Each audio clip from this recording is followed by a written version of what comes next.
My name's Catriona Paterson. I'm head of the ladies' costume production department here, which means I'm responsible for cutting the principal ladies' opera costumes and the costumes for the Royal Ballet principals, occasionally corps de ballet and chorus costumes as well, if time permits.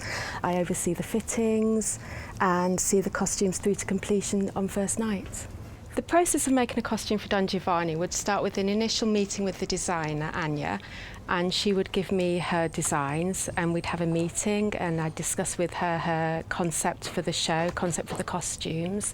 And in that particular instance, as she has a background in fashion, she wanted a kind of combination of a period silhouette, Victorian, and some indication of the kind of seams that you would have in a Victorian bodice, but also wanted a sort of edgy fashion twist to it.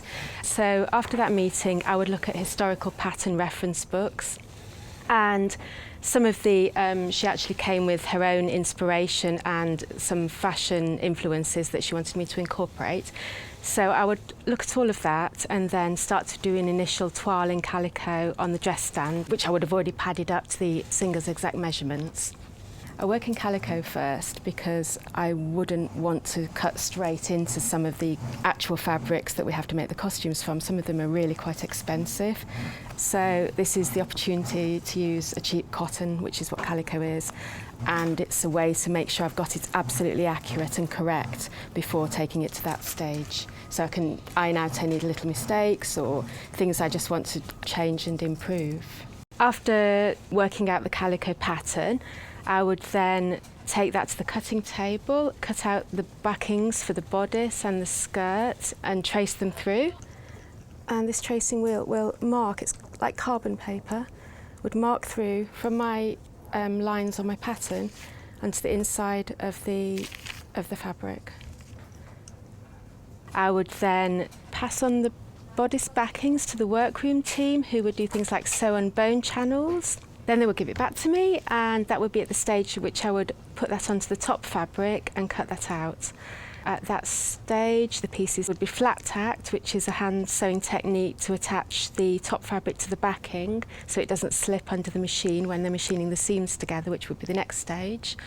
After the whole costume was machined together, the seams pressed out and so on, we would have an initial first fitting with the singer, which I would do any slight alterations, pin in any adjustments that needed doing.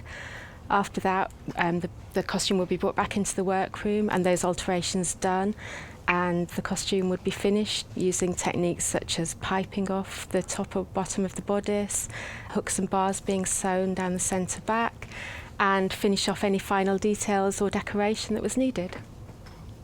And here we now come to the final version of the original dress. You can see all the details I showed you in the prototype we were making earlier.